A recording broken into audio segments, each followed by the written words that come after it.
All right, we're going to talk about concavity today. Concavity has to deal with the second derivative.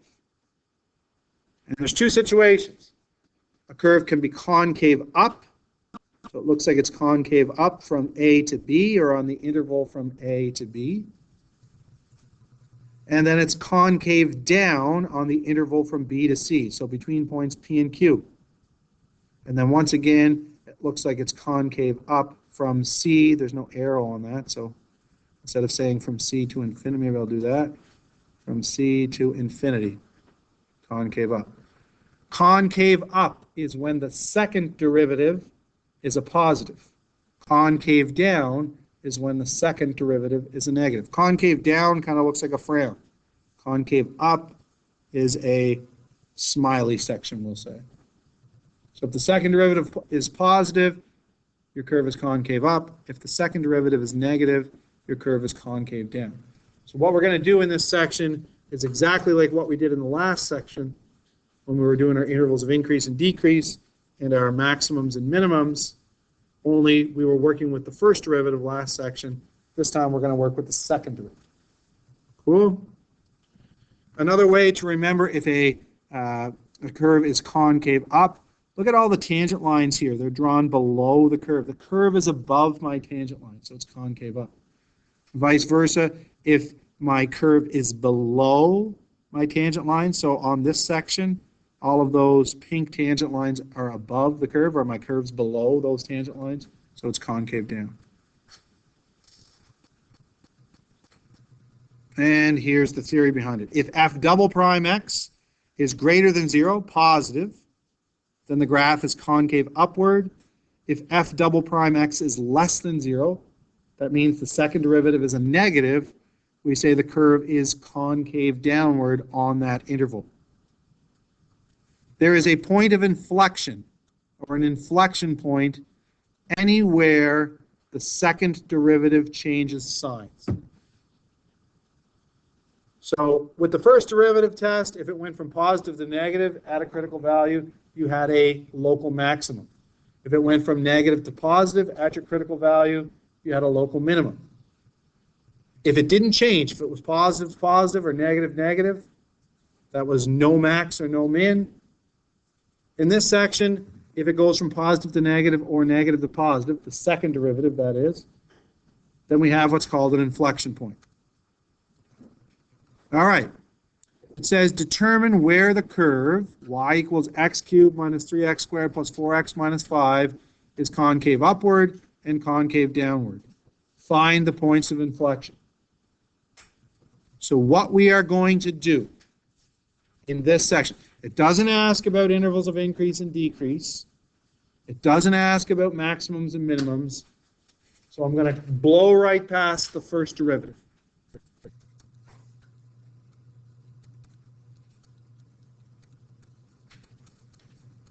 I am going to work with the second derivative.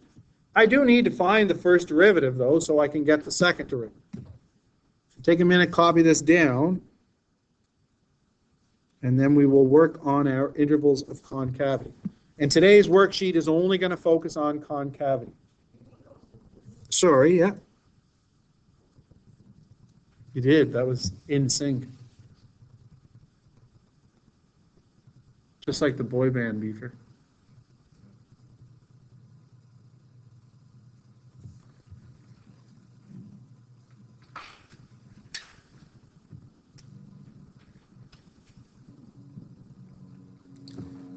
Can anyone tell me what the first derivative of this polynomial function would be? The derivative of x cubed is 3x squared. Wicked. What is the derivative of negative 3x squared? Good job. And what's the derivative of 4x? 4. Thank you, Lucas. What's the derivative of negative 5, a constant? 0. Now this would be useful for finding my intervals of increase and decrease. Yep, it certainly would be y prime. Thank you. And I could use that, my intervals of increase and decrease, to figure out where my maximum and minimums are. This question does not ask me to do that. So I am going to move right on by the first derivative, and I'm going to go to the second derivative, which I will label y double prime. The second derivative is just going to be the derivative of the red function here. What's the derivative of 3x squared? 6x. What is the derivative of negative 6x? And what's the derivative of 4? 0. Wicked. All right. I need to find my critical values. These are the values of x that make the derivative 0 or make it undefined. Well, nothing's going to make this undefined. It's a polynomial function. Some people might factor this. Okay? Other people might move the 6 over here and then divide both sides by how much? What do you get? 1 equals x. So the other option would be to factor out a 6, okay, and then you end up with x minus 1 equals 0 or x equals 1. You don't have to do both of those things. The answer, my critical value, is 1. So I'm going to do a number line next to my derivative, my second derivative, sorry. We're talking from negative infinity to positive infinity. What do I mark on my number line? My critical value, 1. So I've got how many intervals? 2, from negative infinity to 1, and from 1 to infinity. Can you give me a good test value between negative infinity and 1? 0. Awesome. Someone said negative 1 or negative 2. That would work as well. Anything between negative infinity and 1 would work. Okay? Between 1 and infinity, sure, I'm going to use 2. Now, what am I testing for concavity?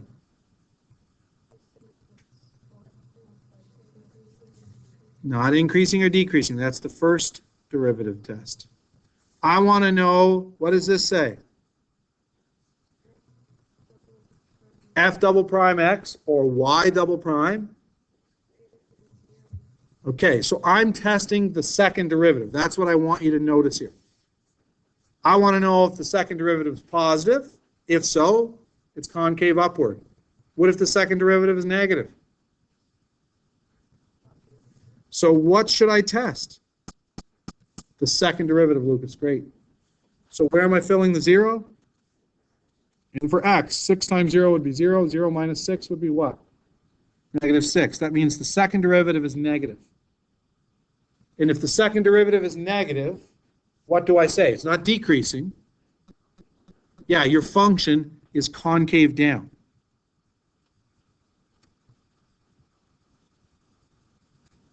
On negative infinity to, no, to 1. 0 was my test value. When I'm going to fill the 2 in for x into the second derivative. 6 times 2 is 12. 12 minus 6 is positive 6. Okay, I don't care if it's positive 6 or positive 8,000. If it's positive, what does that mean? If the second derivative is positive, it's concave up. That's right. On what interval? From 1 to infinity. Remember, these are x values too. It's from negative infinity to 1. X to x. From x equals 1 to x equals infinity. So you've got kind of like this going on and then this going on. It doesn't have to be overly pronounced. All right? Like sometimes it is. Something like that. What's happening when x equals 1? What did we say happens when the second derivative changes signs? It doesn't matter if it goes from negative to positive or positive to negative. What did this last little note say right here?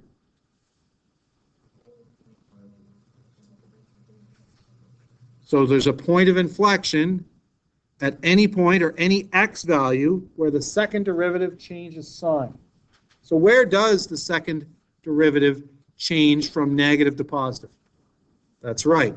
So that means there's an inflection point. I'm going to abbreviate that IP at x equals 1. So there's like a little twist in the curve. The curve goes from being concave down to concave up when x equals 1. How would you figure out the height of the function when x equals 1? That's right, just like we did with our maximums and minimums. If I knew there was a maximum at x equals 3, I plugged a 3 into the original function. If I knew there was a minimum when x equals negative 2, I plugged a negative 2 back into the f of x, the g at x, or the y equals function. So if I know there is an inflection point at x equals 1, I am going to take my original function, y equals x cubed minus 3x squared plus 4x. Is it minus 5 or plus 5? Minus 5. And I am going to solve for y. Take a minute and do that. Replace all of the x's with a 1.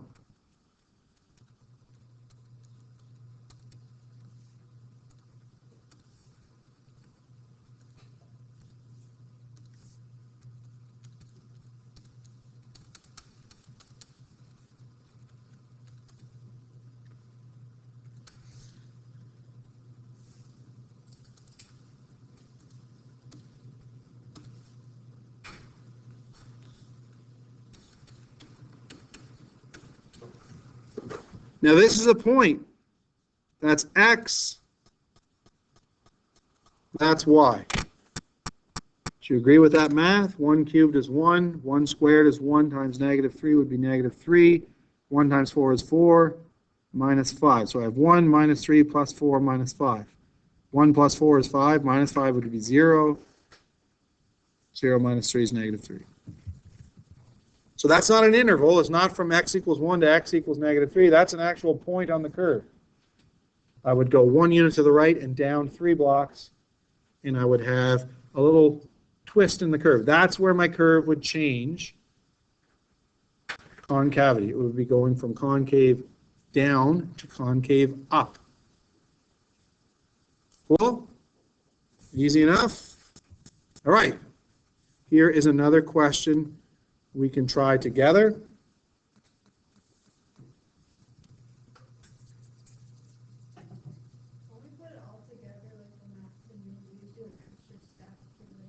So when you put it all together, and I have videos for those as well, like you would start right out from the first lesson we learned in this unit. You'd find the x and y intercepts. Okay? And then you'd go through the process of your asymptotes, vertical, horizontal, or vertical, slant, or so and so. If it's a polynomial function, you don't have to worry about vertical asymptotes. The denominator is just a 1, can't equal 0. So in these ones, I could blow past the asymptotes, and I could just roll right into the first derivative. I'd factor that. I'd find the critical values. I'd do my intervals of increase and decrease. I'd use that to find my max and mins. And then I'd do the second derivative, and I'd use the second derivative for this section.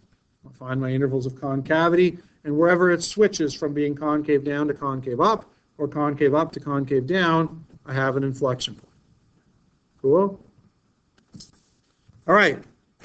So I don't have to do x and y intercepts. I don't have to do intervals of increase and decrease. I don't have to find max and mins. I just need to find the intervals of concavity and the inflection points.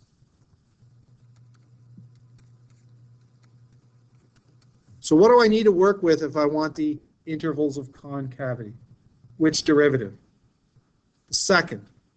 But in order to get the second derivative, do you agree that I need to find the first one? Right. So let's just go over here and save ourselves some space. X over x squared plus 1 is the original function. How do I find the derivative of that? Y prime. The quotient rule. Good. Remember the quotient rule? It's the derivative of the first or the numerator. So what's the derivative of 1x? 1. Do I even need to write it? No, I will, though, just so you can follow. Times the second, times the denominator. So it's going to be 1 times what? X squared plus 1. What comes next? Subtract. Good. And Lillian? The first, which is what? X. Nice. What does that get multiplied by? The derivative of the second, or the derivative of the denominator.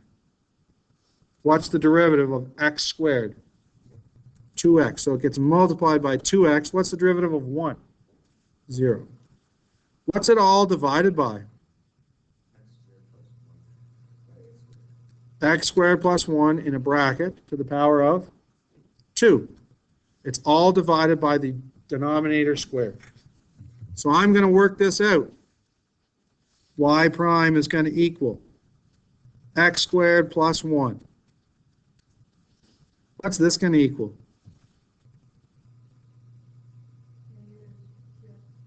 Negative 2x squared. Good. All over x squared plus 1 to the power of 2. So what does my first derivative equal? Group your like terms. 1x squared minus 2x squared. What kind of an x squared? Yeah, it's a negative x squared plus 1 over x squared plus 1 squared. Now I cannot simplify that any further. You could write it as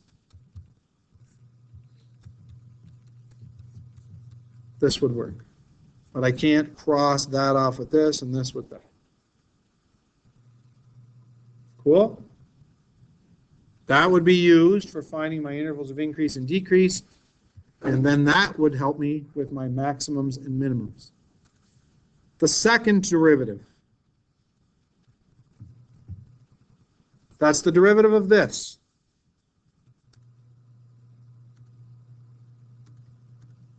What rule do I have to use again? I got to use the quotient and chain. When will I use the chain? When I do the derivative of the denominator. That's right. So let's hide that for a second, and we'll do our quotient rule again.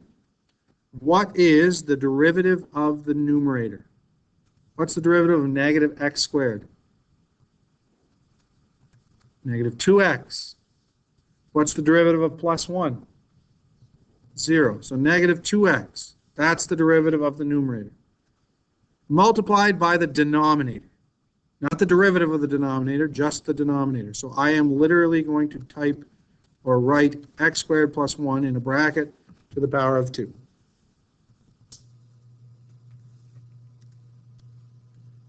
Minus what? The first. What's the first say? Okay, it's a binomial. I had to put it in a bracket. Times the derivative of the denominator. What is the derivative of this thing right here? This is where the chain rule comes in, is what Lucas told us. 2. Now you can write the 2 back here. Some people would probably put the 2 there. That's a good idea. Rewrite the bracket. What would I write? X squared plus 1. Close the bracket. What do I do to the original exponent 2? Subtract 1, so 2 minus 1 would be 1. And then I would multiply by the derivative of what's inside the bracket. What's the derivative of x squared? 2x. What's the derivative of 1? 0. And it's all divided by the denominator squared. So x squared plus 1 squared, all squared. So what's that going to do? To the power of 4. When you raise a power to a power, you multiply the exponents. So 2 times 2 would give me 4. Clean this up a little bit.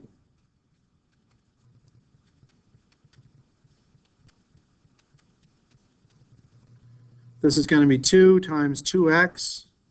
And I'll factor a negative 1 out of that. What's 2 times 2x? 4x. So I could write this, negative 4x times negative x squared plus 1 times x squared plus 1. If I factor a negative 1 out of these two terms, this would become a what? What would like negative 4x times negative 1 give me? Right, and then I would change the sign of these two guys. I don't know if this is going to help me or not, but the negative x squared would become a positive x squared, and the positive 1 would become a what? No, you don't have to do that. I just think it looks a little like, okay, let's not do it. Seems to be causing problems. X squared plus 1 to the power of 4. All right, look at these two terms. This is one term right here, and then minus 4x all the way back to the x squared plus 1 is a second term. What do they have in common? Okay, a negative 2x. They're both divisible by negative 2. They both have an x. They also both have the bracket what? X squared plus 1. This one to the power of 2, this one to the power of 1. What do I take out? The one with the power of 1, the lowest exponent. And then I open a bracket. I'm going to open a square bracket. This is my common factor. I am going to divide the first term, so this right here, by my common factor. What's negative 2x divided by negative 2x? It's a positive 1. What's x squared plus 1 to the second divided by x squared plus 1 to the first? X squared plus 1. Now, if you want to throw it in a bracket, great, but it's not necessary because it's times 1. I'm just going to remove them in a minute. I'm going to divide the second term, so this, negative 4x all the way back to the x squared plus 1, by my common factor. What's negative 4x divided by negative 2x? Positive, is it 2x or just 2? Just 2. Negative 4 divided by negative 2 is positive 2. X divided by x would be 1. What about the x squared plus 1 divided by itself? That cancels out. It's gone. What's left, though? Wicked. And it's all over x squared plus 1 to the power of 4. Agreed? Let's clean up inside these brackets. Like if I take that 1 and multiply it by x squared plus 1, do you agree that I would get x squared plus 1? What's this going to give me? Plus 2. Is that cool?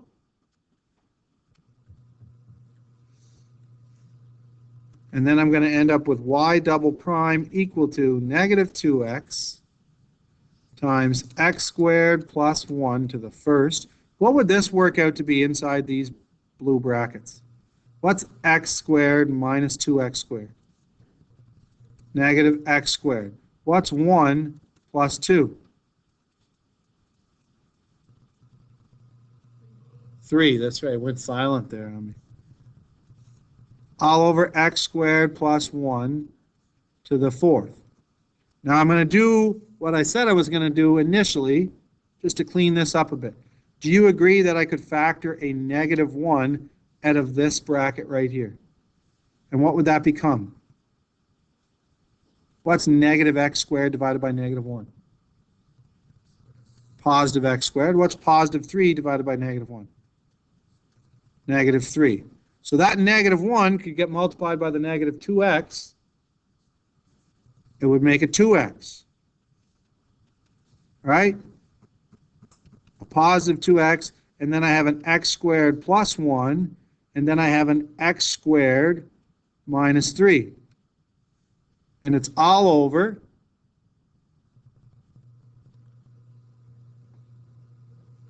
x squared plus 1 to the power of 4. Do you see anything else that I could do? I sure could. It would knock off one of the x squareds plus 1s on the bottom. How many x squared plus 1s, how many would there be to the power of what? 3. So this is what I have, folks. It's going to equal 2x times x squared minus 3 all over x squared plus 1 to the power of 3. You cool with that? All right. This is what I'm going to use to find my intervals of my intervals of concavity and my inflection points. So I'm just going to paste this in here. I will put the first derivative in there as well, just to, oops.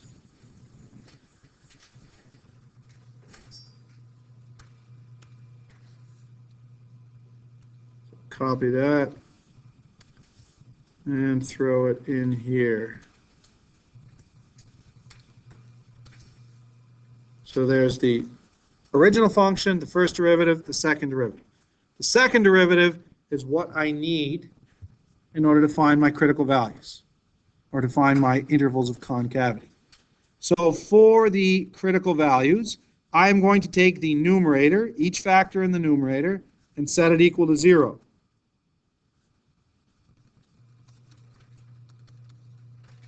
I'm also going to take the denominator and set it equal to 0. So what do I get for critical values? What's the first one? What would you do in this situation? Yeah, divide by 2, you get x equals 0. What about here?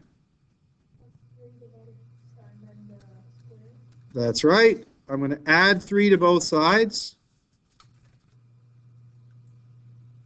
I'll move the negative 3 across the equal sign, and then you're going to take the square root. Now be careful with this. The square root of 3 could be a positive or a negative. Cool? What about this one?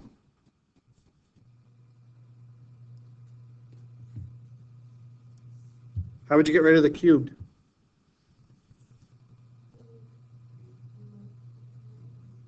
Cubed root. Good, Lucas. So if you take the cubed root of x squared plus 1 cubed, you get x squared plus 1. What do you do what do you get if you take the cubed root of 0? 0. And then we end up with x squared equal to what? And what do you notice here? I'd want to take the square root, right? But you cannot take the square root of a what? A negative. So there's no critical value here. This denominator is always positive. It's always greater than 0. Think about it. If you square a number, negative number or a positive number, what happens? What's a negative times a negative? A positive times a positive. And then you add 1. It's just going to be 1 more. It's still positive. And then you cube it. So there is nothing that makes that denominator 0. So I have a number line from negative infinity to positive infinity. I have 3 critical values. What are they?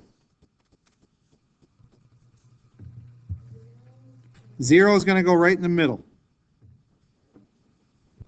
Yeah, the negative square root of 3 would go here, and the positive square root of 3 would go here.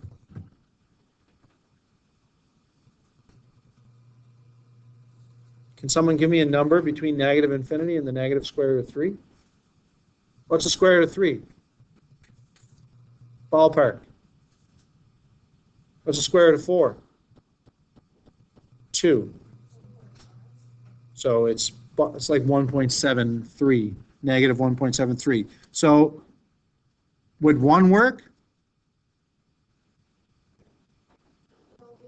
It has to be a negative. That's right. No, because negative 1 would go in here. If that's negative 1.73, negative 2. Great idea. What else would work? Like negative 3. Anything between negative infinity and negative 1.73. Where am I filling that? In for x. So let's look at some signs here. That factor would become a negative, yes? This factor, what's negative 2 squared? 4 minus 3.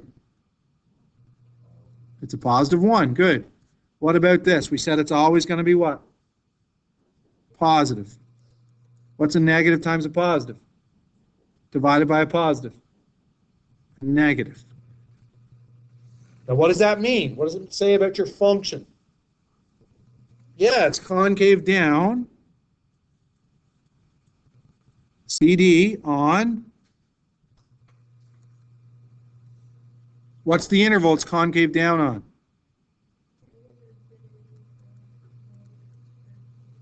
That's right. What's a good number to test here? Between negative 3 and 0, or sorry, negative 1.73 and 0. Negative 1 would work here. Do you agree that this would be a negative? 2 times negative 1 is negative 2. Negative 1 squared is 1. What's 1 minus 3? And the bottom's always positive. Negative times negative is a divided by a positive. So what would I say there on that interval? Negative square root of 3 to 0. What's a good number to test here? 1. Cool. If you fill a 1 in there, 2 times 1 is a positive. If you fill a 1 in here, 1 squared is 1. 1 minus 3 is a negative 2.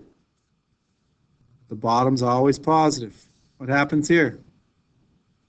So it's concave down on what? X to X, X to X. And then finally, try this guy. We'll use a 2. That's a 4 times a 1 divided by, that'd be 5 cubed, 125. But they're positives.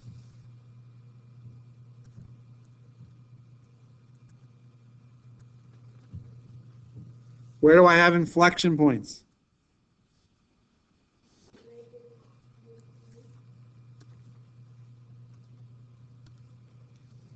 It switches from negative to positive, so that's an inflection point. It switches from positive to negative at what number?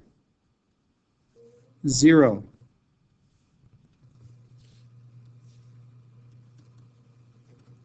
And at root 3. So how do I find the height of my inflection points? And the original function was x over x squared plus 1, yes? So let's do the negative root 3.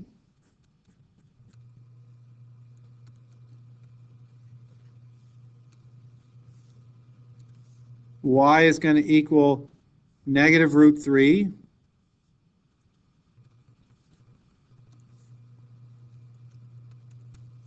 What's negative root 3 times negative root 3? It's going to equal 3. What's 3 plus 1? Now that's a kind of a trash y value. Okay, it would equal negative 0.43. But we'll just call it negative root 3. When x is negative root 3, y is negative root 3 over 4.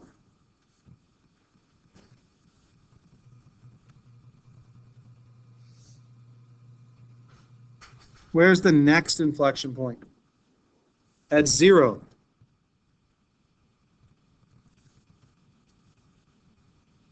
Let's do actually positive root 3, because the calculation is pretty much the same. So y equals x over x squared plus 1. It's going to equal positive root 3.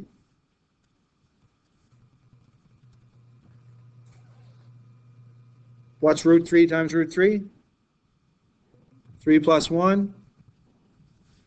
So I have an inflection point at the square root of 3, comma, the square root of 3 divided by 4.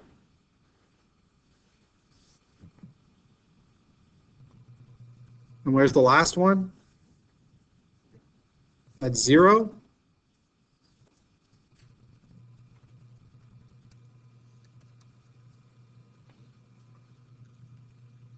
Fill a 0 in and see what you get when you solve that.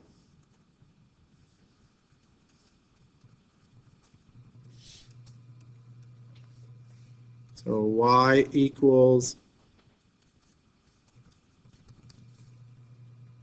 I'm going to end up with y equals 0 over 1. What's 0 divided by 1?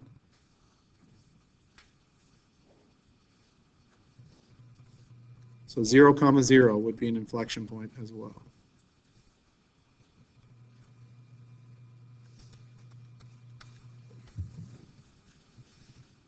Is that okay?